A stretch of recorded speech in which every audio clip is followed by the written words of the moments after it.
একে বললেন কৌশাম্বী। কখনো বিয়েই করতে চাননি তিনি, তাও ঘুরলেন 7 পাত, দুয়ে দুয়ে 1 করলেন 4 হাত। তবে কি জোর করে বিয়ে করলেন আদ্রিতকে? জানুন আসল সত্য। এখনো বিয়ে করেছেন 2 সপ্তাহ হয়নি, তার মধ্যে আদ্রিত কৌশাম্বীকে নিয়ে সামনে এলো চাঞ্চল্যকর তথ্য, যা শুনলে অনুরাগীরা রীতিমতন চমকে যাবেন। ধুমধাম করে বিয়ে করেছেন আদ্রিত কৌশাম্বী। বর্তমানে শ্বশুর বাড়িতে শ্বশুর শাশুড়ি আর আদরের বরকে নিয়ে বেশ ভালোই দিন কাটাচ্ছেন অভিনেত্রী। কিন্তু তিনি নাকি কখনো আদ্রিতকে বিয়ে করতে চাননি। বিয়ে করার কোনো পরিকল্পনাই নাকি ছিল না অভিনেত্রীর। হঠাৎ কি এমন হলো? কেন এমনটা বললেন? অনুরাগীদের মনে প্রশ্ন হচ্ছে। তবে কি এই বিয়ে জোর করে হয়েছে?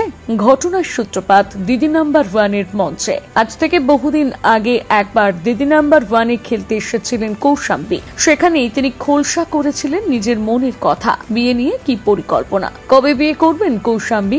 রচনার এই সমস্ত প্রশ্নের উত্তরে কৌশাম্বী বলেছেন তিনি বিয়ে করতে চান না, বিয়ে নিয়ে তার কোনো আগ্রহ বা মাথা ব্যথা নেই। কৌশাম্বী ব্যাখ্যা করেন কেন তার বিয়ে নিয়ে কোনো আগ্রহ নেই। অভিনেত্রী বলেন তার মা চাকরি করেন, সেই ছোট থেকে মাকে জব করতে দেখছেন। তিনি মায়ের মতন বড় হয়ে চাকরিজীবী হতে চান। বিয়ে নিয়ে কোনো প্রকার চিন্তাধারা তার নেই। তখনও অবশ্য আদ্রিতের সঙ্গে সম্পর্কে জড়াননি কৌশাম্বী। কিন্তু দিদি নাম্বার 1 এর মঞ্চে বলা সেই সমস্ত কথাই আজ অতীত। বর্তমানে স্বামী আদ্রিতের সঙ্গে সুখের সংসার কাটাচ্ছেন কৌশাম্বী।